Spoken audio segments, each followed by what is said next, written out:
வாக்யஜ்ஞேன கல்பதாம்.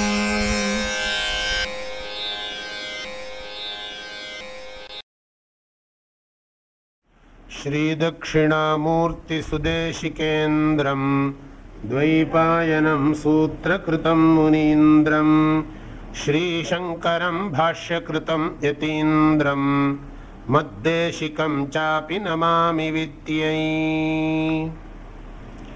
உள்ளதலதுள்ள உணர்வு உள்ளதோ உள்ள பொருள் உள்ளலர உள்ளத்தே உள்ளதால் உள்ளமெனும் உள்ள பொருள் உள்ளலவன் உள்ளத்தே உள்ளபடி உள்ளதே உள்ளலுணர். 31வது பாடல். தன்னையழித்தெழுந்த தன்மயானந்தருக்கு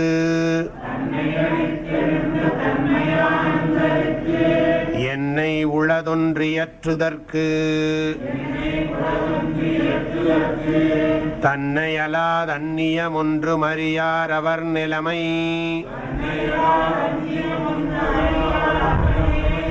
இன்னதென்றுண்ணலவன் அது நீ என்றம் மறைகள் ஆர்த்திடவும் தன்னை எதுவென்று தான் தோன்றிராது அது நான் இதுவன்றென்னல் அது நான் இதுவன்றென்றென்னல் உரனின்மையினாலென்று என்றும் அதுவே தானாய் அமர்வதால்.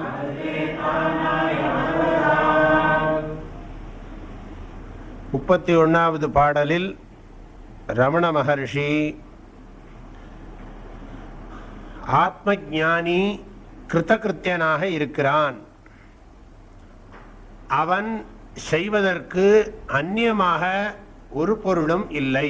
எனவே அவன் எந்த காரியங்களையும் எந்த கர்மங்களையும் அவன் இயற்றுவதில்லை. யாதொரு செயலையும் அவன் புரியாதவனாய் இருக்கிறான். அவருடைய பெருமையை எப்படி விளக்கி சொல்லுவது? அவருடைய பெருமையை அவரை போன்றே நாம் ஞானி ஆனால்தான் விளங்கிக் கொள்ள முடியும் என்று அவர் நிலைமை இன்னதென்று உண்ணல் எவன் என்ற வார்த்தையின் மூலம் சொன்னார். அடுத்த பாடல்ல 32வது பாடல்ல இவ்வாறு சொன்னார். அதாவது வேதங்களெல்லாம் சொல்லுகின்றன, நீயே அந்த பரம்பொருள் என்று உபதேசம் பண்ணுகிறது. எனவே இவன் அதுவாகவே இருக்கிறான். அதை தெரிந்து கொள்ளாமல் தன்னை எதுவென்று தான் ஓர்ந்திராது. வேதங்கள் நீ அப்பரம்பொருளாக இருக்கிறாய் என்று சொல்லுவதை கவனிக்காமல் அது நான் இது அன்று என்று எண்ணல். நான் பரம்பொருளாக இருக்கிறேன், இந்த சரீரம் மனம் புத்தி முதலானவைகள் நான் அல்ல என்று எண்ணுவது முரண்பாடு. சொல்றார், அது நான் இது அன்று என்று எண்ணல் உரனின்மையினால் என்று என்றும் அதுவே தானாய் அமர்வதால். இது ஹேத்து. என்றும் தானே என்றும் அதுவே தானாய் அமர்வதால் அது நீ என்று அம்மறைகள் ஆர்த்திடவும் தன்னை எதுவென்று தான் ஓர்ந்திராது. அது நான், அது என்ன, அந்த ஆத்மாவாக நான் இருக்கிறேன். இது அன்று, அதுன்னு நிறுத்தினா போருமா, இது அன்றுன்னு சொல்லப்படாது. இது அன்று என்று எண்ணல் உரன் இன்மையினால். உரன்னா உறுதியான அறிவு இல்லாமையினால் அப்படின்னு சொல்றார். உரன் என்னும் தோட்டியான் ஓரைந்தும் காப்பான் குறள் இருக்கு.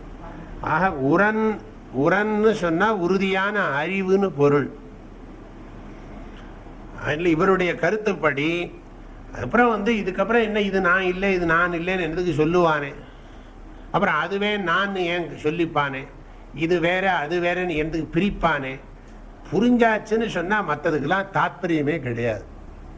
அதில் நான் பிரம்மம் என்று புரிந்து கொண்ட பிறகு நான் பிரம்மமாக இருக்கிறேன், இந்த உடம்பு மனம் புத்தி எல்லாம் நான் இல்லை அப்படின்னு சொல்றது அது ரெண்டாம் பட்சம்தான். அது விசேஷமானது அல்ல என்பது ரமண மகர்ஷியினுடைய அபிப்பிராயம்.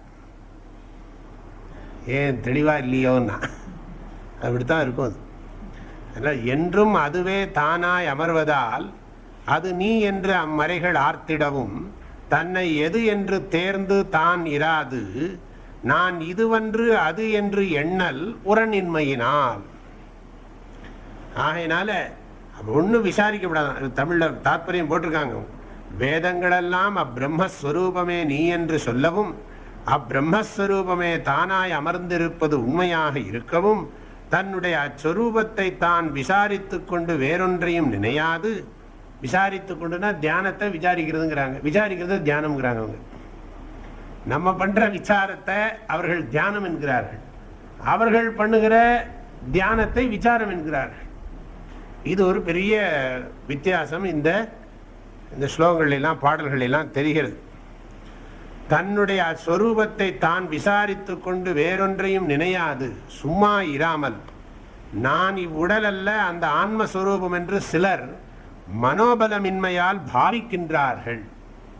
அதி தீவிர முமுட்சுக்களுக்கு அவ்வித தியானம் அவசியம் அல்ல என்பது தாத்பரியம். அதில் போட்டிருக்கிற தாத்பரியம்.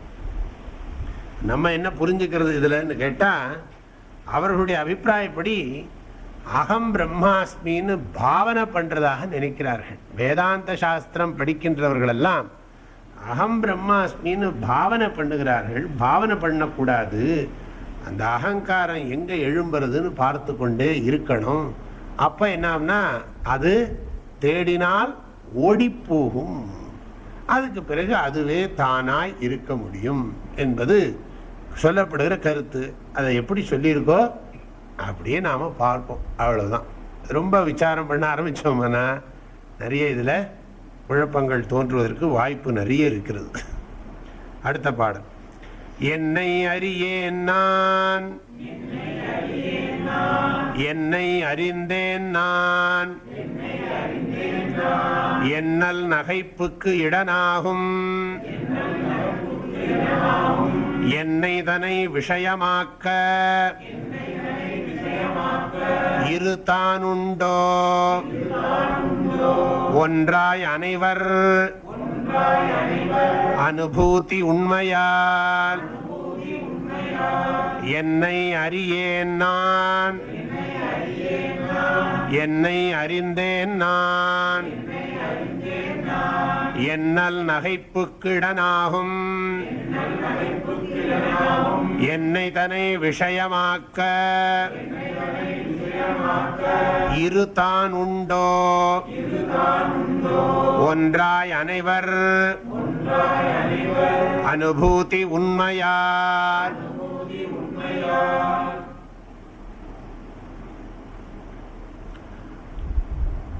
இனிமே இந்த கன்ஃபியூஷன் குழப்பங்கள்லாம் இல்லை.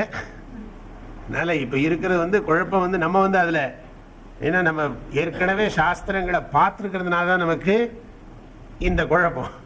சாஸ்திர விஷயங்கள் எல்லாம் நம்ம கேட்காம இருந்திருந்தோம்னா இந்த குழப்பங்கள் நமக்கு வர்றதுக்கு வாய்ப்பு இல்லை. அதில் என்ன இருக்கோ அப்படியே படிச்சுட்டு போயிட்டு போகிறோம். அதனால தான் நமக்கு கம்பேர் பண்ணி பார்க்குறோம்.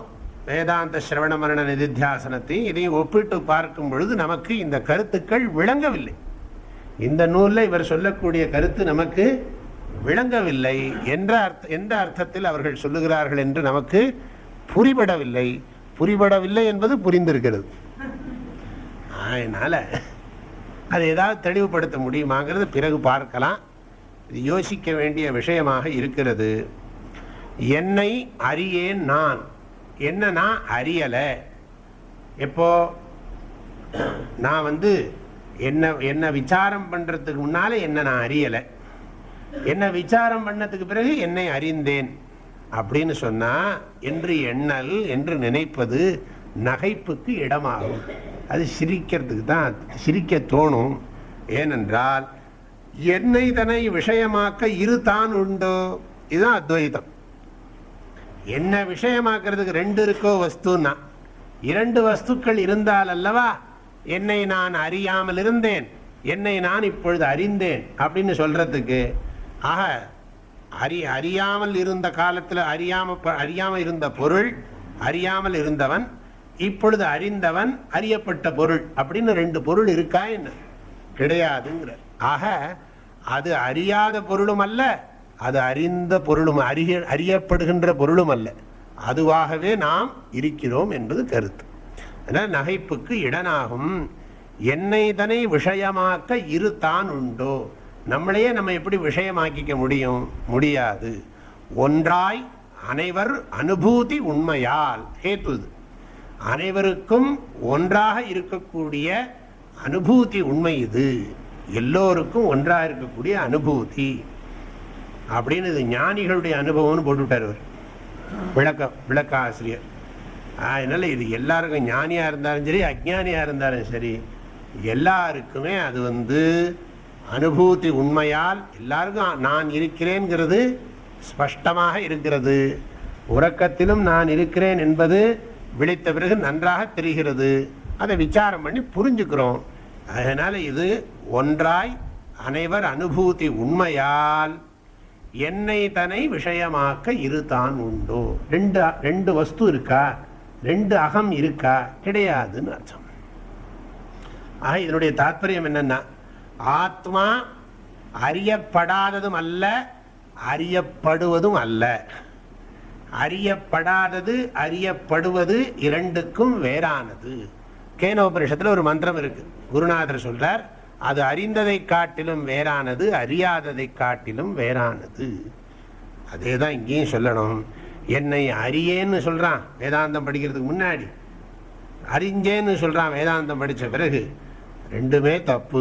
எப்போ இவனை தெரிஞ்சுன்னு தான் இருக்கான், என்னவா இருக்கான்னு இவனுக்கு தெரியல. அறிவு அறியாமை இரண்டையும் கடந்ததாக இருக்கான்னு ஏற்கனவே படிச்சாச்சு, அது தெரிஞ்சுட்டு இருக்கோம். ஒரு பாட்டில் பார்த்துட்டோம்.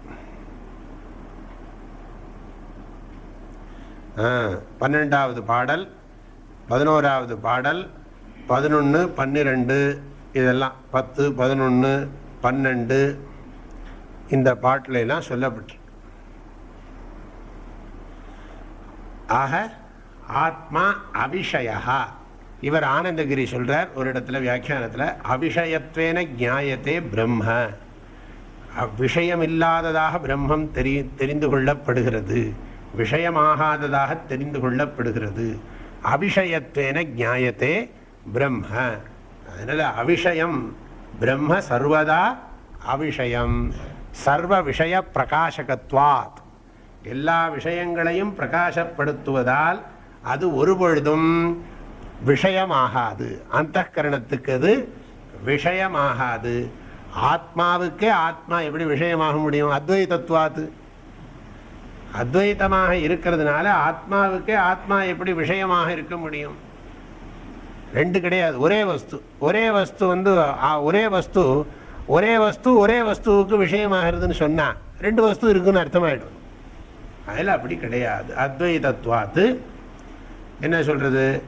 ஆத்மா ஆத்மானம் ஜானாதி இத்யபி வக்தும் நைவ சக்கியதே. அடுத்தது, என்றும் எவர்க்கும் இயல்பாய் உள பொருளை ஒன்று முழத்து உளத்துள் உணர்ந்து நிலை நின்றிடாது உண்டு இன்று உரு அருவென்று ஒன்றிரண்டென்றே ஒன்றிரண்டன்றென்றே சண்டையிடன் மாயை சழக்கு என்றும் எவர்க்கும் இயல்பாயுள பொருளை ஒன்றும் உளத்துளுணர்ந்து நிலை நின்றிடாது உண்டின்றுருவருவென்று ஒன்றிரண்டன்றென்றே சண்டையிடன் மாயைச் சழக்கு என்றும் எவர்க்கும் இயல்பாய் உள்ள பொருளை, எல்லாருக்கும் சுவாபாவிகமா இருக்கக்கூடிய வஸ்து இந்த சைதன்யம் ஆத்மா. ஒன்றும் உள பொருளை ஒன்றும் உளத்துள் உணர்ந்து, ஒன்றும் உளத்துள் உணர்ந்துன்னு சொன்னா நல்ல ஒருமுகப்பட்ட மனதில் உணர்ந்து கொண்டு, ஒன்றும் உளத்துள் உணர்ந்து நிலை நின்றிடாது, அந்த நிலையில் நகராமல், அந்த நிலையை விட்டு பிசகி விடாமல், அந்த நிலையிலிருந்து நழுவி விடாமல் அர்த்தம். ஒன்றும் உளத்து, ஒன்றும் உளத்துன்னு சொன்னா ஒருமுகப்பட்ட உள்ளத்தில் உணர்ந்து, எதை உணர்ந்து? தனது யதார்த்த ஸ்வரூபத்தை உணர்ந்து நிலை நின்றிடாமல், அந்த நிலையிலிருந்து, நின்றிடாமல்னா சாதாரணமாக என்ன அர்த்தம்? நிற்காம இறங்கின்னு அர்த்தம். இங்கே அப்படி இல்லை, நிலைத்து நின்று அப்படின்னு அர்த்தம். நிலை நின்றிடாமல், தானும் நின்றிடாமல், நிலை அப்பொருள் உள்ள நிலையில் நின்றிடாது, அதிலேயே ஸ்திரமாக இருக்காமல் அர்த்தம். எந்த வஸ்துவோ அதிலேயே ஸ்திரமாக இருக்காமல் அதை விட்டு விட்டு நிறைய பேர் சண்டை போட்டுருக்காங்களாம். என்ன பண்ணுறாங்கன்னா உண்டுங்கிறாங்களாம் சில பேர். ஆத்மா அஸ்தி, இன்னொரு குரூப் ஆத்மா நாஸ்தி. உண்டு இன்று, உரு அரு, அது அணுபரிணாமம் உள்ளது அல்ல, அணுபரிணாமமும் கிடையாது. அது கர்த்தா போக்தா, இல்லை கர்த்தா அபோக்தாவாக இருந்தாலும் அகர்த்தாவாக இருந்தாலும் போக்தாவாக இருக்குது. இப்படி நிறைய விகல்பங்கள், நிறைய வேற்றுமைகள் எல்லாம் இருக்குது. அதனால் அவர் சொல்கிறார், உண்டு என்றும் இன்று என்றும் உரு என்றும் அரு என்றும் ஒன்று என்றும் இரண்டன்று என்றும், இரண்டு அன்று, ரெண்டு இல்லை அது ஒண்ணுதான் என்றும் என்றே சண்டையிடல், சண்டை போடுறதுன்னு சொல்றாரு. அதாவது பெரியவங்களெல்லாம் வாதம் பண்றாங்க இல்லையா, மகான்கள் எல்லாம் இது நிறைய ஆச்சாரியர்கள்லாம் பண்ணியிருக்காங்க. சங்கராச்சாரியார், ராமானுஜாச்சாரியார், எல்லா ஆச்சாரியர்களும் வாதங்களெல்லாம் பண்ணியிருக்காங்க.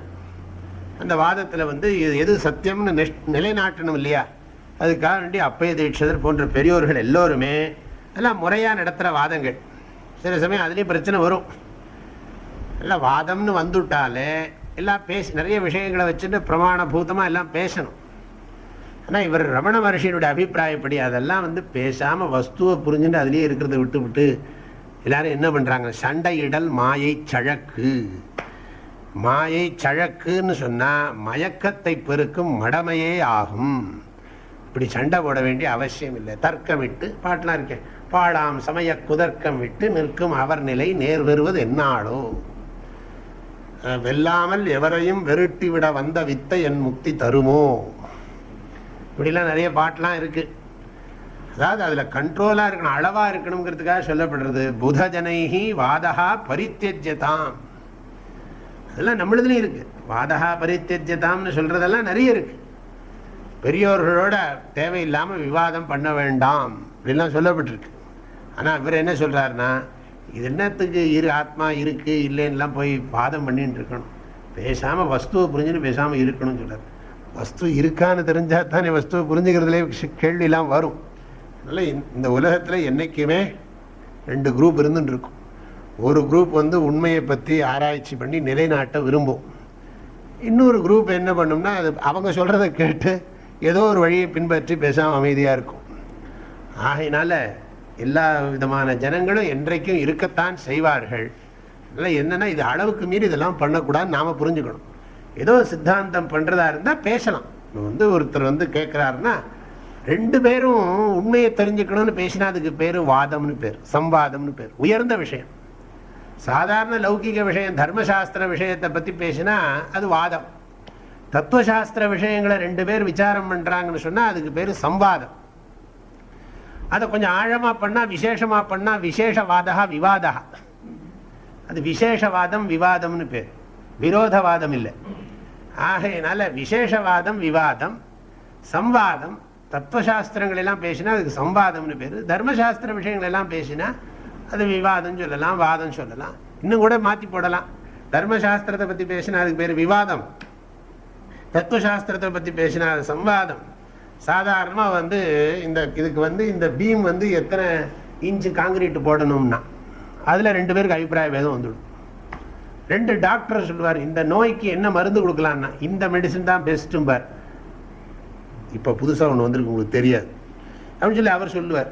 இவர் உடனே புதுசாக வந்திருக்கா அப்படின்னா நமக்கு தெரியாது அப்படின்னு ஒத்துனாலும் ஒத்துப்பார். இல்லை அதை காட்டில் நான் அதை படித்தேன், அதில் இந்த டிஃபெக்ட் சைடு எஃபெக்ட்லாம் இருக்குது உங்களுக்கு தெரியாது. இன்னொரு டாக்டர் ஆர்கியூ பண்ணுவார்.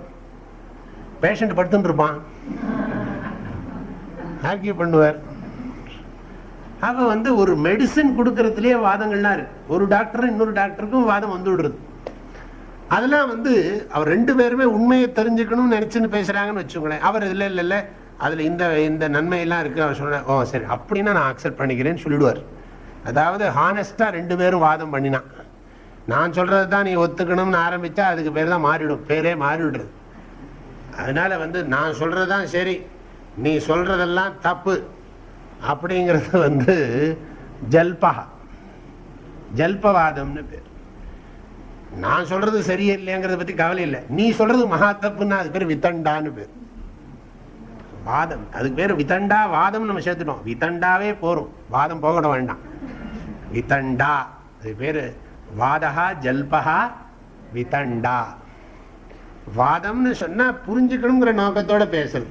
2 பேரும் நடுநிலைமையோடு இருக்காங்க. யார் 2 பேர்ல யார் உண்மையை சொன்னாலும் ஏத்துக்கிறதுக்கு 2 பேரும் தயார். அதனால அவங்களுக்கு என்னது ஈகோ கிடையாது, அந்த ஒரு அகங்காரத்தோட விசாரம் பண்றது இல்லை, வாதம் பண்றது இல்லை.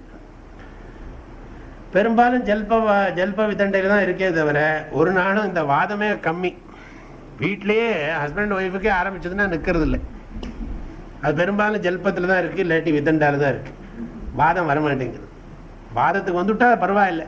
அப்புறம் விவாதத்துக்கும் சம்வாதத்துக்கும் எங்க முதல்ல வாதம் ஒழுங்கா வரட்டும். இங்க வேற வாத்தம் தான் வரும். வாத்தம்னா என்ன தெரியுமோ, இது இந்த கை கால்லாம் இந்த பேராலிக் அட்டாக் எல்லாம் சொல்றோம் பாருங்க, அது பேர் வாத்தா, வாதம் இல்லை. ஏன்னா அது காத்தோட தகராறு. அதனால அது வாத்தம். வாத்தம் பித்தம் ஸ்லேஷ்மம் சொல்றோம் இல்லையா, அதில் நம்ம தமிழ்ல அது வாதம் வந்துருச்சு அப்படின்லாம் சொல்லிட்டு இருக்கோம். நம்ம வாதம் எல்லாம் வராது. என்றும் எவர்க்கும் இயல்பாய் உள்ள பொருளை ஒன்றும் உளத்துள் உணர்ந்து நிலை நின்றிடாது, நிலை நிற்றிடாது, நிலைத்து நிற்காமல் உண்டு என்றும் உண்டு இன்று உரு அரு என்று ஒன்று இரண்டன்று என்று சண்டையுடன் மாயை சழக்கே என்று இருக்கு இல்லையா, என்றேங்கிறதுல என்று சண்டையிடல் மாயை சழக்கே அப்படின்னா மயக்கத்தினால மேலும் மேலும் அறியாமையை வளர்க்கக்கூடிய வேலை. இதுல என்ன சொல்ல விரும்புறாருன்னா, வாதங்களை விட்டு விட்டு ஆன்மாவில் லயித்திருப்போமாக. சாதாரண பாஷையில புரியுற மாதிரி சொல்லணும்னா, இந்த வாத பிரதிவாதங்களை எல்லாம் விட்டுவிட்டு நம்ம என்ன பண்றதுன்னா பேசாம லயிச்சிருப்போமா, சொரூபத்தில் இருப்போமா, எண்ணி எண்ணி பார்க்கணும், ஏகாந்தமா இருக்கணும், என்றும் அவன் சொரூபத்தில் என்றும் நம் சொரூபத்தில் ஈடுபட்டு இருக்கணும். அவ்வளவுதான். இல்லாட்டி மாய சழக்குது. அடுத்த பாடல். சித்தமாய் உள்பொருளை தேர்ந்தெடுத்தல் சித்தி பிற சித்தியலாம்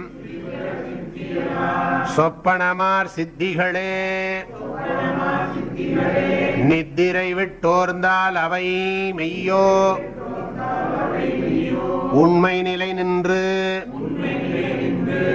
பொய்மை தீர்ந்தார் தியங்குவரோ தேர். சித்தமாய் உள்ள பொருளை தேர்ந்தெடுத்தல்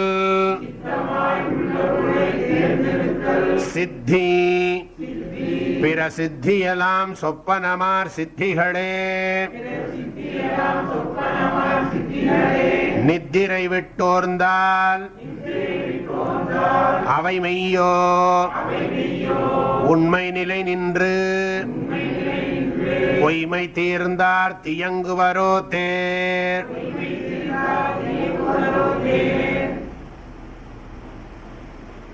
சித்தமாய் உள்ள பொருளை தேர்ந்தெடுத்தல் சித்தி. சிம்பிள். எப்பவும் சித்தமாய் இருக்கிற வஸ்துவை அதையே தியானம் பண்ணி அதிலேயே நிலைச்சு நிற்கிறது தான் சித்தி. சித்தமாய் இருக்கிற வஸ்துவை உணர்ந்து அதிலேயே நிலைத்திருப்பதுவே சித்தி.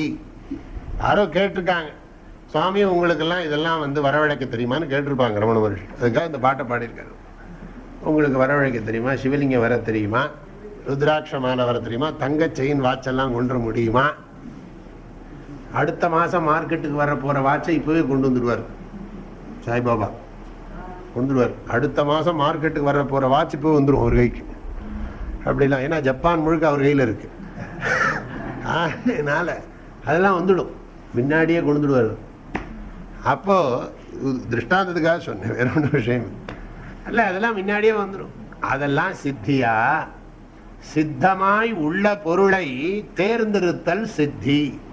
அதையே தேர்ந்திருந்து அதிலேயே நிலைச்சிருக்கிறதா சித்தி.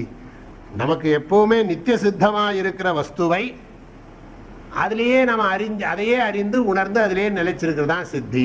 பிற சித்தி எல்லாம் சொப்பனமாம் சித்திகளே. அதெல்லாம் கனவு மாதிரி. அது மாத்திரம் இல்லை, நித்திரை விட்டு ஓர்ந்தால் அவை மெய்யோ. இந்த நித்திரை விட்டுன்னு அர்த்தம் அறியாமையை விட்டு. அதெல்லாம் அனித்தியமானது. எவ்வளவுதான் கொடுக்கட்டுமே, இது நாம கஷ்டப்பட்டு சம்பாதிச்சு வர்றதே நிற்கிறது இல்லை. இனி காத்துல வரவழைச்சு கொண்டு வந்து கொடுத்தா நிற்கவா போறது? அது சந்தோஷமா தரப்போறது. அதனால நம்ம கஷ்டப்பட்டு எல்லாம் தாத்தா பிதுர அர்ஜிதம் அந்த அர்ஜிதம் எல்லாம் வச்சிருந்தாலே நிற்க மாட்டேங்குது. அப்படி இருக்கிற போது ஏதோ மாயா ஜாலத்திலையும் மந்திர ஜாலத்திலையும் வந்ததெல்லாம் எத்தனை நாள் நிற்கும்? அது சந்தோஷத்தை கொடுக்குமாங்கிறது அடுத்த கேள்வி. சந்தோஷத்தை கொடுக்குமான்னா அதுவும் தகராறு பண்ணும். அப்படி வர்ற வாட்சும் நடுவில் ரிப்பேர் ஆனாலும் ஆகலாம். அப்புறம் திரும்பவும் போக முடியாது, நீங்க கொடுத்த வாட்ச் ரிப்பேர் ஆயிடுதுன்னு. ஏன்னா அது கேரண்டி கார்டோட கொடுக்கல.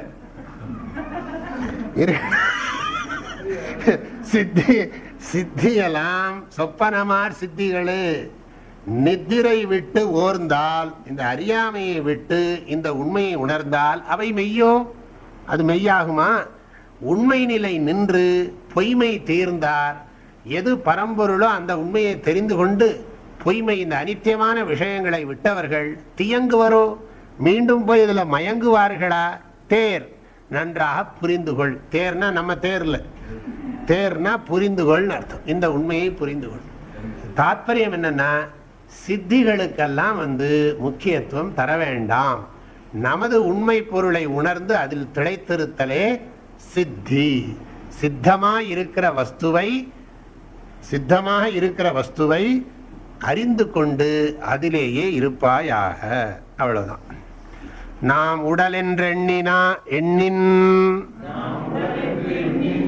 அலனாமது என்றெண்ணுமது நாம் அதுவா நிற்பதற்கு நற்துணையே யாமென்று நாம் அதுவென்றெண்ணுவதே நான் மனிதனென்றெணுமோ நாம் அதுவா நிற்குமதனால் நாம் உடலென்றெண்ணி நலம் நாம் அதுவென்றெண்ணுமது நாம் அதுவா நிற்பதற்கு நற்துணையே யாமென்று நாம் அதுவென்றெண்ணுவதே நான் மனிதனென்றெணுமோ நாம் அதுவா நிற்குமதனான்.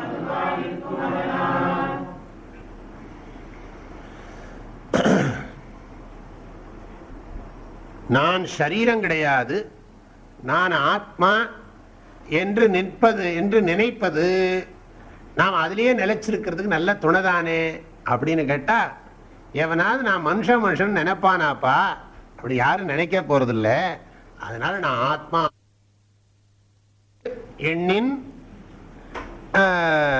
அலம், நாம் உடல் என்று நாம் தேகம் என்று நினைத்தால் அப்பொழுது நாம் தேகம் அல்லோம். அப்படி நினைச்சோம்னா நம்ம தேகம் இல்லை.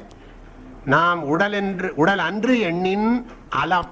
அலம்னா அல்லோம் அர்த்தம்.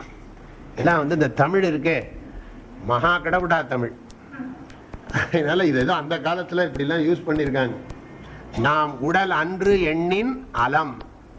சம்ஸ்கிருதத்தில் அலம்னா போதும்னு அர்த்தம். ஆனால் இங்கே அலம்ங்கிறது அல்லோம்ங்கிறாங்க. நாம் உடம்பு இல்லைன்னு நினைச்சா நாம் உடம்பா இருக்க மாட்டோம். அந்த எண்ணம் விருத்தியாகுங்கிறார். நாம் அது என்று எண்ணுவது, நான் ஆத்மா என்று எண்ணுவது, நாம் அதுவா நிற்பதற்கு நல்ல துணையே. நாம் அதுவாக நிற்கிறதுக்கு இந்த எண்ணம் துணைதானே அப்படின்னு கேட்டா, நாம் அதுவென்று எண்ணுவதே நான் மனிதன் என்று எண்ணுமோ நாம் அதுவா நிற்கும் அதனால். நாம் அதுவாகவே நிற்கும் அதனால்ங்கிறது ஹேத்து. நாம் ஆத்மாவாகவே இருப்பதால், நாம் ஆத்மாவாகவே இருப்பதால் நாம் அதுவென்று எண்ணுவது நான் மனிதன் என்று எண்ணுவதற்கு ஒப்பாகும்.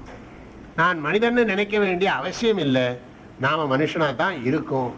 ஆகையினால நம்ம ஆத்மான்னு நினைக்கிறது தேவையில்லாதது. அகம் நித்திய சுத்த புத்த முக்த பரிபூர்ண சச்சிதானந்த ஆத்மா நினைக்க வேண்டிய அவசியம் இல்லை, நாம தான் அதுவா இருக்கும். பண்ண வேண்டியது என்னன்னா, அகங்காரத்தை எங்க இருந்து எழும்புறதுன்னு பாரு, அது அடங்கி போகும். இந்த சாதனையை பண்ணுன்னு ஒரு 2-3 பாடல தான் இப்படி இருக்கு. மற்றபடி எல்லாமே வேதாந்தபரமாக விளக்குவதற்கு சுலபமாக இருக்கு. இதுவும் தெளிவான அர்த்தம்தான். நம்ம அப்படி நினைக்கணுங்கிற அவசியம் இல்லைங்கிற ஒரு கருத்தை சொல்றார். நம்ம அடிக்கடி அதை பற்றி நினைக்கணுங்கிற அவசியம் இல்லை, நாம தான் அதுவாகவே இருக்கோமோ. எப்போ பார்த்தாலும் அகம் பிரம்மாஸ்மி அகம் பிரம்மாஸ்மி அகம் பூர்ணோஸ்மி அகம் பூர்ணோஸ்மி சொல்ல வேண்டியதில்லை, ஒரு தரம் புரிஞ்சுண்டா போரும் அப்படிங்கிற தாத்பரியம். ஆனால் நமக்கு நிஷ்டை ஆகணும் இல்லையா, அதுக்காக சாஸ்திரங்களில் நிதித்தியாசனத்தில் அப்படி செய்யலாம்னு சொல்லப்பட்டிருக்கு. ஆனால் அதுவும் கூட வேண்டியதில்லை. நாம் பிரம்மம்னு புரிஞ்சின்ற பிறகு திரும்ப திரும்ப பிரம்மம் பிரம்மம்னு எதுக்கு நினைக்கணும்? நான் மனுஷன் எப்படி நினைக்க வேண்டிய அவசியம் இல்லையோ அது மாதிரி பிரம்மம்னு நினைத்து கொண்டிருக்க வேண்டிய அவசியம் இல்லை என்று இந்த பாடல் சொல்கிறது. சாதகத்திலே துவைதம் துவிதம் சாத்தியத்தில் அத்துவிதம் ஓதுகின்ற வாதம் அது உண்மையல ஆதரவாய் தான் தேடும் காலும் தனையடைந்த காலத்தும் தான் தசமனன்றியார் தான். சாதகத்திலே துவிதம் சாத்தியத்தில் அத்துவிதம் ஓதுகின்ற வாதம் அது உண்மையல ஆதரவாய் தான் தேடும் காலும் தனையடைந்த காலத்தும் தான் தசமனன்றியார் தான். சில பேர் சொல்லுகிறார்கள், வியாவகாரிக திருஷ்டியில நம்ம துவைத்தம் சத்தியம், பாரமார்த்திக திருஷ்டியில அத்வைத்தம் சத்தியம். அப்படி உபதேசத்துக்காக சொல்றோமே தவிர சாதனை லெவல்ல துவைத்தம் இருக்கு, சாத்தியத்தினுடைய நிலையில அத்வைத்தம் இருக்கு என்று சொல்லுகிறார்கள். கிடையாது, அத்வைத்தம் தான் எப்பவுமே சத்தியம். அதெல்லாம் உபதேசத்துக்காக சொல்லப்படுற விஷயம். ஆகையினால ரெண்டையும் உண்மைன்னு நினைக்க கூடாது. சாதகத்திலே துவிதம் சாத்தியத்தில் அத்விதம் ஓதுகின்ற வாதம் அது உண்மையல. இப்போ வியாவகாரிக திருஷ்டி பாரமார்த்திக திருஷ்டின்னு சொல்றதே வியாவகாரிக திருஷ்டி தான், உண்மையிலே பாரமார்த்திகம் தான் இருக்கு. அதனால கொஞ்சம் அழுத்தமாக சொல்றதுக்காக இப்படி சொல்றாரு, அவ்வளவுதான். அதனால சாதகத்துல துவைத்தம் இருக்கு, சாத்தியத்துல அத்வைத்தம்ங்கிறதெல்லாம் அடையப்படுறது கிடையாது. ஆதரவாய் தான் தேடும் காலும் தனையடைந்த காலத்தும் தான் தசமனன்றி யார்தான். உங்களுக்கு தெரியும், இந்த 10 முட்டாள்கள் நதியை கடந்த கதை.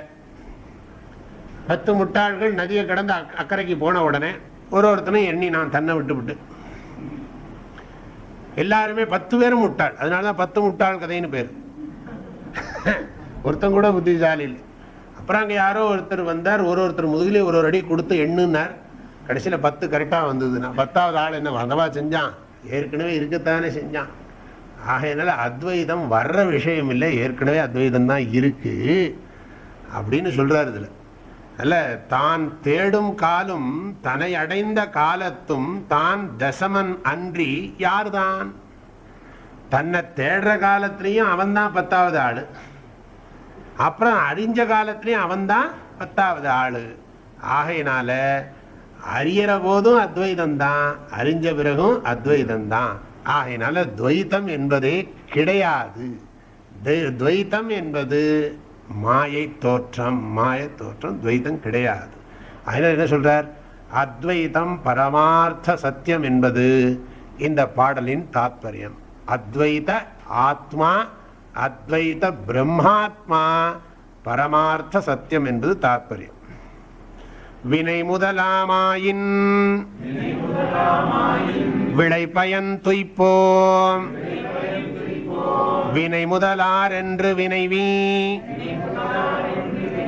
தனையறிய கர்த்தத்துவம் போய் கரும மூன்றும் கழலும் நித்தமா முத்தி நிலை. வினை முதனாமாயின் விளை பயன் துய்ப்போம், வினை முதலார் என்று வினவி தனையறிய கர்த்தத்துவம் போய் கரும மூன்றும் கழலும் நித்தமா முக்தி நிலை. இதனுடைய தாத்பரியம், ஆத்ம ஞானம் உடையவனுக்கு சஞ்சித கர்மா, ஆகாமி கர்மா, பிராரப்த கர்மா என்கின்ற 3 கர்மங்களும் கிடையாது. வருவினை, எஞ்சுவினை, நடவினை. தமிழ்ல சொல்றாங்க. வருவினைனா ஆகாமி கர்மா, நடவினைனா பிராரப்த கர்மா, எஞ்சுவினைனா சஞ்சித கர்மா. ஆக சஞ்சித, ஆகாமி, பிராரப்தம் என்கிற 3 வகையான கர்மங்கள் ஆத்ம ஞானிக்கு கிடையாது என்பது இந்த ஸ்லோகத்தினுடைய தாத்பரியம். வினை முதல் நாமாயின், வினைக்கு முதல் நாமாயின், முதல்னா காரணம். வினைக்கு காரணம் நாமாக இருப்போமானால் விளை பயன் துய்ப்போம். விளை பயன்கிறது வினை பயன் இருக்கலாம், ஏன்னா விளையினாலும் பயனாலும் ஒண்ணுதான். அதனால விளையும் பயன், வினையினால் விளையும் பயன் துய்ப்போம். வினையினால் விளையும் பயனாகிய புண்ணிய பாபங்களை அனுபவிப்போம். வினை முதல் ஆரென்று வினவி தனை அறிய, வினைக்கு முதல் யாருன்னு பார்த்து நம்மளை விசாரம் பண்ணி தெரிந்து கொள்ளும் பொழுது கர்த்தத்துவம் போய், கர்த்தத்துவம் போயின்னு இருக்கு, கர்த்தத்துவம் போய், அந்த நான் செய்கின்றேன் என்கிற கர்த்தத்துவம் போய் விடுகிறது. கரும மூன்றும் கழலும், 3 கர்மங்களும் நீங்கி விடுகின்றன.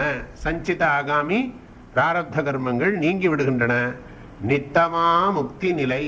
மோக்ஷங்கிறது நித்தியமானது, வரக்கூடியதல்ல. மோக்ஷங்கிறது ஒரு காலத்துல வரக்கூடியது கிடையாது. மோக்ஷங்கிறது நித்திய சித்தமானது என்று இந்த பாடல் சொல்லுகிறது. பத்தனான் என்னுமட்டே பந்த முக்தி சிந்தனைகள் பத்தனார் என்று தன்னை பார்க்குங்கால் சித்தமாய் நித்தமுக்தன் தான் நிற்காதேர் பந்த சிந்தை முக்தி சிந்தை முன்னிற்குமோ. பத்தனான் என்னுமட்டே பந்த முக்தி சிந்தனைகள் பத்தனார் என்று தன்னை பார்க்குங்கால் சித்தமாய் நித்தமுக்தன் தான் நிற்காதேர் பந்த சிந்தை முக்தி சிந்தை முன்னிற்குமோ. இதனுடைய பந்தம் மோக்ஷம் ரெண்டுமே மிச்சையாங்கிறார். மாயத் தோற்றம். நாம பந்தப்பட்டுட்டோம், நாம் எல்லாரும் முக்தி அடையணும் அப்படிங்கிற நினைப்பே முட்டாள்தனம். இதெல்லாம் உலகத்துல வழக்கத்துக்கு விவகாரத்துக்காக சொல்றோமே தவிர ந பந்தஹா ந மோக்ஷஹா சிதானந்த ரூப சிவோகம் சிவோகம். பந்தமும் மோட்சமும் ரெண்டுமே அஜ்ஞானத்தினால சொல்லப்படுகிறது. உண்மையில் ஆத்மா பந்தப்பட்டதும் அல்ல, முக்தி அடைய வேண்டியதும் அல்ல. பத்தனான் என்னுமட்டே பந்தமுக்தி சிந்தனைகள். நான் பத்தன், பத்தன்னா என்ன அர்த்தம்? கட்டுப்பட்டவன், பந்தப்பட்டவன் என்று நினைக்கும் வரையில்தான் பந்த முக்தி சிந்தனைகள் இருக்கும். நான் என்னைக்குத்தான் மோட்சம் அடைய போறேனே தெரியல, இப்படி வசமா மாட்டின்னு இருக்கேனே, சம்சார சாகரத்துல உழல்றேனே, எப்பத்தான் எனக்கு கதி மோட்சம் கிடைக்குமோ தெரியலையே, இப்படி வந்து பிறந்துட்டேனே, ஓன்னு அழறோம். நிறைய தடவை அழறோம். என்னைக்காவது ஒரு நாளாவது நமக்கு அது வரும்னு நினைக்கிறோம். அட்லீஸ்ட் ஏதோ அந்தரயோகத்துக்காக போய் வைப்போம், பின்னாலேயாவது இதெல்லாம் ஏதாவது கிடைக்கும், வீண் போகாது அப்படின்னு சொன்னாங்க. அப்பவும் நம்பிக்கை தகராறு. அதனால என்னன்னா எப்ப பார்த்தாலும் என்னன்னா நான் என்ன என்னைக்கு தான் அடைய போறேனோ தெரியல, இப்பதான் வந்திருக்கேன்னு நினைக்கிறேன். ஒரு 0.5% என்னன்னா இவர் வந்து இதுவரைக்கும் லைஃப்ல வந்து 25 தடவை சபரிமலைக்கு போனவர். அவரே சொல்றாரு இப்படி. ஆக பத்தன் நான் எண்ணுமட்டே பந்த முக்தி சிந்தனைகள். பத்தன் யார் என்று தன்னை பார்க்கும் கால், பத்தன் யாருன்னு தன்னை பார்த்தான்னா சித்தமாய் நித்தமுத்தன் தான் இருக்க. உண்மையிலேயே நான் பந்தமே படலையே, பந்தப்பட்டா அல்ல மோட்சத்தை அடையிறதுக்கு. இந்த மாட்டை சில சமயம் வந்து அதுக்கு ஒரு கதை சொல்லுவாங்க. மாட்டை வந்து வழக்கமா கட்டுறதுக்கு வந்து கயிறு ஏதோ இல்லை போல் இருக்கு, என்ன கதை மறந்து போச்சு எனக்கு. அது வந்து கட்டுற மாடை வந்து வழக்கம் போல கட்டணும், கட்டாட்டாலும் கட்ட மாதிரியாவது அதை நடிக்கணும், அடுத்த நாள் காலம்பரை அவுத்து விடுற மாதிரி நடிக்கணும், அப்பதான் அது போகும். நீங்க கட்டாட்டா கூட கட்டின மாதிரி நடிக்கணும், அப்புறம் என்னென்ன காலம்பரை போய் அவுத்து விடுற மாதிரி நடிக்கணும், அப்பதான் அவுத்து விட்டான்னு நினைக்கிறது. உண்மையிலே கட்டவும் இல்லை, அவுத்து விடவும் இல்லை. அது மாதிரி நம்ம உண்மையிலே பந்தப்படவும் இல்லை, மோட்சம் அடைய வேண்டிய அவசியமும் இல்லை. அறியாமையினால ஏதோ இப்ப தாங்க நான் கொஞ்சம் கொஞ்சமா முன்னேறிட்டு இருக்கேன் அப்படின்லாம் கிடையாது. எத்தனை பிறவி ஆகுமோ தெரியல அப்படின்னு சொல்லக்கூடாது. இல்ல சொல்றார், பார்க்குங்கால் சித்தமாய் நித்த முக்தன் தான் நிற்க பந்த சிந்தனை நிற்காதே. நித்த முக்தன் தான் நிற்க, எப்பவும் மோட்சத்துல நான் இருக்கிறத புரிந்து கொள்ளும் பொழுது பந்த சிந்தை நிற்காதே. இந்த பந்த சிந்தனை எல்லாம் இருக்கே அதெல்லாம் நிற்காது. பந்த சிந்தனை நிற்காதேல் முக்தி சிந்தை முன்னிற்குமோ? பந்தப்படலேன்னு தெரிஞ்சுக்கிற போது மோட்சத்தை பத்தின புத்தி வருமோ? பந்தப்பட்டேன்னு நினைச்சாதான் மோட்சம் அடையணுங்கிற எண்ணம் வரும். நான் பந்தமே படலை. அதனாலதான் மற்றவங்களுக்கும் சங்கராச்சாரியருக்கும் உள்ள வித்தியாசம், ஆதிசங்கரருக்கும் மற்றவர்களுக்கும் உள்ள ஒரு பெரிய வித்தியாசம். மற்றவர்கள்லாம் மோட்சம் என்பது அடைய வேண்டியதுங்கிறாங்க. சங்கராச்சாரியர் ஒருத்தர் தான் சொல்றார், மோட்சம் இப்பவே இருக்கு, நீ தெரிஞ்சுக்கத்தான் வேணும்ட்டு, அறிந்து கொள்ளத்தக்கதுங்கிறார். மற்ற எல்லோருமே மோட்சம் என்பது அடையத்தக்கது, கர்மா பண்ணி உபாசனை பண்ணி தியானம் பண்ணி என்னெல்லாமோ டைப் ஆஃப் மெடிடேஷன்லாம் பண்ணி அதுக்கப்புறம் அதை அடையணுங்கிறார். சங்கராச்சாரியார் ஒருத்தர் தான் சொல்றார், மோட்சம்ங்கிறது நித்திய சித்தமா இருக்கு, புரிஞ்சுக்க வேண்டியது. பந்தமே கற்பனை, அத்தியாசம். பந்த அத்தியாசம் இருக்கிறதுனால மோட்சம்ங்கிறதையும் அத்தியாசமாவே சொல்றோம். ஆக பந்த மோட்சம் ரெண்டுமே அத்தியஸ்தம், கற்பிக்கப்பட்டது, உண்மை அல்ல. முன் நிற்குமோ? அதனால அடுத்த பாட்டுக்கு போயிடும். நம்ம இந்த பாட்டுல இருந்து மோட்சம் அடையணுமே, அதுக்காக. உருவம் அருவம் உருவருவம் மூன்றா, உருவம் அருவம் மூன்றா உருமுத்தி எண்ணில் உரைப்பன். உருவம் அருவம் உருவருவமாயும் அகந்தை உருவழி தன் முக்தியுணர். உருவம் அருவம் உருவருவம் மூன்றாம் உருமுக்தி எண்ணில் உரைப்பன் உருவமருவம் உருவருவமாயும் அகந்தை உருவழி தன் முக்தி உணர்.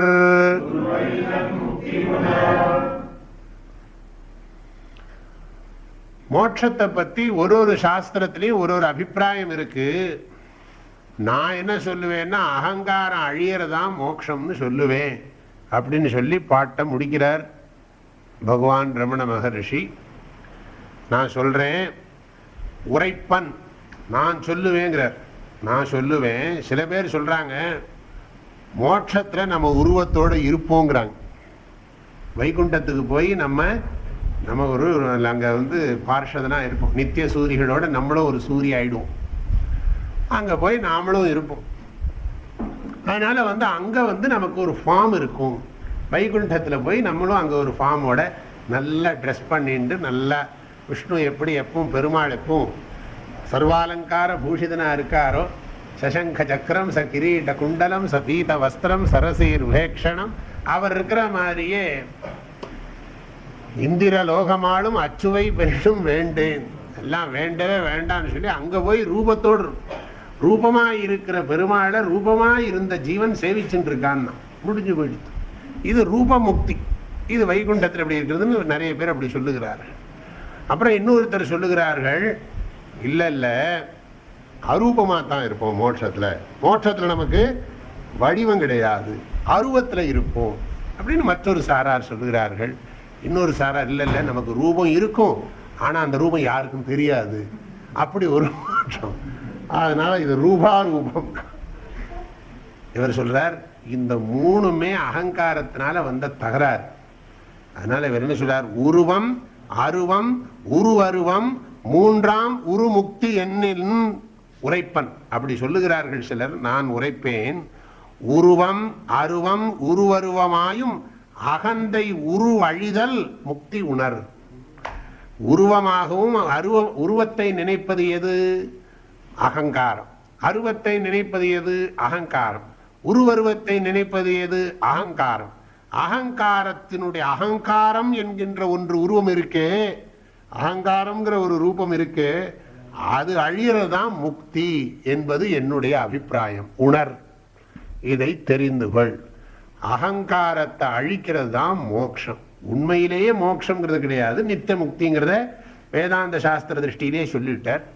ஆனாலும் இங்க என்ன சொல்றாருன்னா, அகங்கார நாசகா ஏவ வியாவகாரிக திருஷ்டியா மோக்ஷா இத்தியுச்சியது. வியாவகாரிக திருஷ்டியில அகங்கார நாசம் பண்றதைத்தான் மோட்சம்னு நாம பொருள் பண்ணிக்கொள்ளணும் என்று சொல்லி இதை நிறைவு செய்திருக்கிறார் பகவான் ரமண மகரிஷி. இந்த 40 பாடல், முதல்ல 2 பாடல், மொத்தம் 42 பாடல்களுடைய கருத்துக்களை வேகமாக சொல்ல போகிறேன். அதனால எனக்கு 49 50 சரி ஒரு 10 நிமிஷம் இருக்கு. அதுக்குள்ள எல்லா பாடலையும் சுருக்கமா சொல்ல போறேன். நான் மடமடம் தான் சொல்லுவேன், கேட்கிற வரைக்கும் கேட்டுங்க. முதல் பாடல், சத்பொருள் ஒண்ணுதான் இருக்கிறது, அந்த சத்பொருள் நம்முடைய யதார்த்த ஸ்வரூபம். எல்லாம் மங்கள ஸ்லோகத்தில் இருக்கக்கூடியது.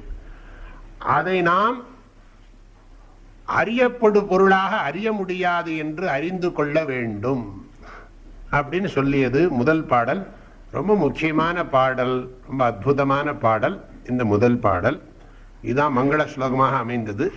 2வது பாடல் சொல்லியது, இந்த ஞானத்தை பெறுகின்றவர்களுக்கு மரண பயம் இல்லை, ஒருபொழுதும் சரீரம் அழிவதை குறித்து அவர்கள் கவலைப்பட மாட்டார்கள். பக்தியின் துணை கொண்டோ ஞானத்தின் துணை கொண்டோ மரணத்தை நாம் வெல்வோமாக என்று 2வது பாடல் சொல்லியது. முதல் பாடல், அதாவது இந்த மங்கள ஸ்லோகத்தில் 2 பாட்டு முடிஞ்சு போச்சு. இப்ப உள்ளது 40ல் முதல் பாடல், பொருள் ஒரே ஒரு பொருள் தான் மெய்ப்பொருள் இருக்கு, அந்த மெய்ப்பொருள் தான் இந்த உலகமாக தோன்றுகிறது, பிரம்மமே ஜகத்தாக காட்சியளிக்கிறது என்பது முதல் பாடலின் கருத்து. இந்த ஜீவன், ஈஸ்வரன், ஜகத் எல்லாம் அகங்காரம் இருக்கிற வரைக்கும் தான் அதுக்கு சத்தியம். அகங்காரம் இருக்கும் வரையில் ஜீவன் ஈஸ்வரன் ஜெகத் என்பது உண்மையாக தோன்றும். அகங்காரத்தை நீக்கி நமது யதார்த்த ஸ்வரூபமான பிரம்மத்திலேயே நாம் நிலைத்திருக்க வேண்டும் என்று கூறியது இரண்டாவது பாடல். மூன்றாவது பாடல் இந்த உலகத்தை பற்றிய ஆராய்ச்சியை விட்டுவிட்டு நாம் உலகத்தை அறிகின்ற நமது உண்மை வடிவை, எல்லோருக்கும் பொதுவாயுள்ள உண்மை வடிவை உணர்ந்து அதிலேயே நிலைத்திருப்போமாக என்பது மூன்றாவது பாடல். நான்காவது பாடல் மனம்தான் உலகத்தை உள்ளதாக காட்டுகிறது, மனம் இல்லையேல் உலகம் இல்லை. அகங்காரத்துக்கு இன்னொரு பேர் கொடுக்கிறார், மனசுனாலதான் உலகம் தெரிகிறது. ஆகவே மனோமயம்தான் இந்த உலகம், இது ஒரு மாயத்தோற்றம் என்பது நான்காவது பாடலின் கருத்து. அது மட்டுமல்ல, அஞ்சாவது பாடல் என்ன சொல்லுகிறதுன்னா,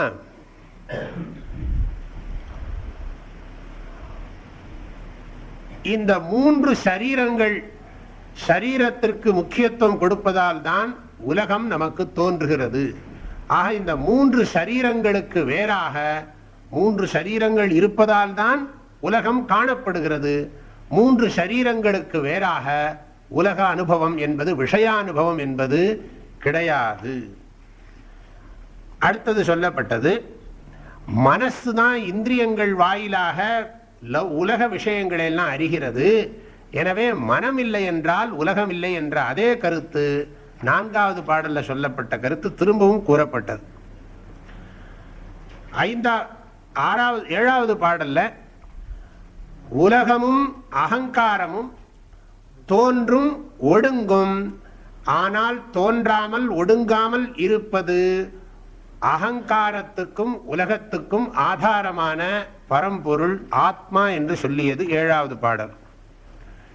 எட்டாவது பாடல் சகுண பிரம்மத்தை வழிபடுவது உண்மையில் பரம்பொருளை பார்த்ததாகாது, எல்லா உருவங்களுக்கும் ஆதாரமாக இருக்கக்கூடிய நிர்குண பிரம்மத்தை அறிவதுதான் முக்கியம் என்பது எட்டாவது பாடலின் கருத்து. ஒன்பதாவது பாடல் துவந்துவம், திரிபுடி, இதெல்லாம் ஆத்மாவை சார்ந்துதான் இருக்கிறது. அந்த ஆத்மாவை பற்றி அறிந்து கொண்டால் இந்த துவந்துவமும் திரிபுடியும் நீங்கிவிடும், கலங்காரே கான் என்று சொல்லியது ஒன்பதாவது பாடல். பத்தாவது பாடல் அஜ்ஞானம் ஞானம் ரெண்டுக்கும் ஆதாரமான சாட்சி நித்திய ஞான ரூபமான ஆத்மா என்று கூறியது. 11வது பாடல் தன்னை அறிய வேண்டும், தன்னை அறியாமல் பிறவற்றை அறிவதெல்லாம் அஜ்ஞானமாகும், தன்னை அறிந்தால் அறியாமை நீங்கும், தன்னை அறிந்தால் தன்னை பற்றி அறியாமை நன்கு நீங்கும் என்று 11வது பாடல் கூறியது. 12வது பாடல் ஆத்மா சூன்யமல்ல என்ற ஒரு முக்கியமான விஷயம் சொல்லப்பட்டது. பாழ் அன்று எரி அறி, பாழ் அன்று என்று அறி என்பது கருத்து, முக்கியமான விஷயம் அது. அறிவும் அறியாமையும் அற்றது அந்த அறிவு, திரும்ப திரும்ப அதே கருத்து தான். ஞான அஜ்ஞானாபியாம் விலக்ஷணம் ஞானம் சுத்த சைதன்யம் ஆத்மா பிரம்ம. 12வது பாடல்.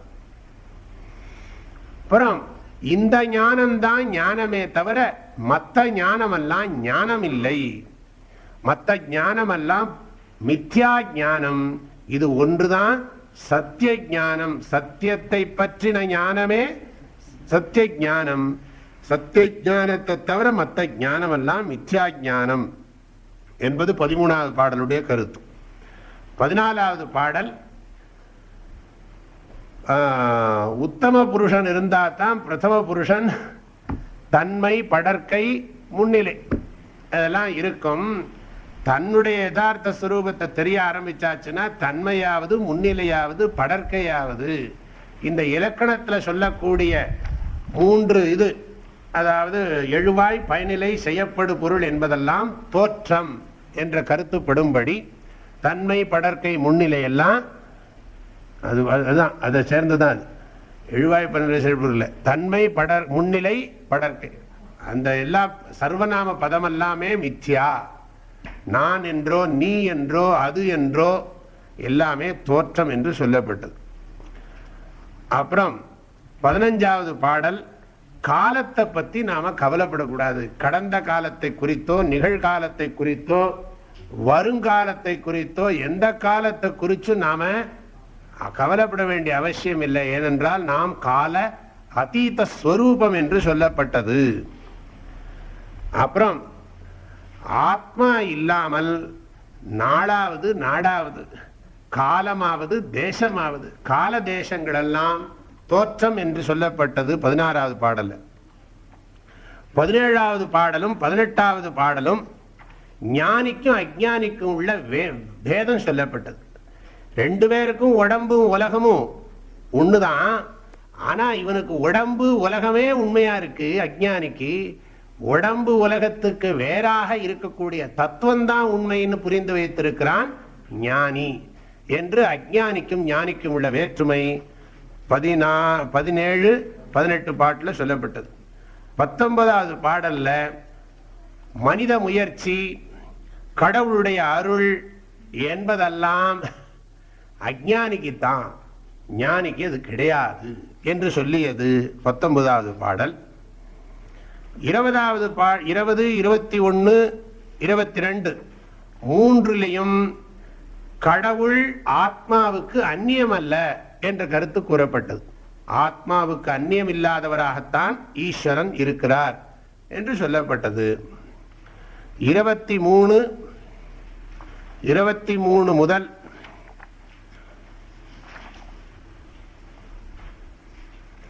28 வரை அகங்காரத்தை நாசம் பண்ணுவதற்கான உபாயங்கள் சொல்லப்பட்டன. அகங்காரத்தினுடைய தன்மை, அகங்காரத்தை நீக்குவதற்கான உபாயம் சொல்லப்பட்டது. 29, 30 இந்த 2 பாடல்களிலும் அகங்காரத்தை நாசம் செய்வதன் மகிமை சொல்லப்பட்டது. 31 அகங்காரத்தை நாசம் செய்து ஆத்ம ஞானம் பெற்றவர்கள், செய்ய வேண்டிய காரியத்தை செய்து முடித்தவர்கள், அவர்கள் இந்த உலகத்தில் செயலாற்ற வேண்டியது ஒன்றுமில்லை என்று கூறியது. 32வது பாடல் நான் உடல் அல்ல நான் ஆத்மா என்று எண்ணுவது 2ஆம் தரமான தியானமே ஆகும்.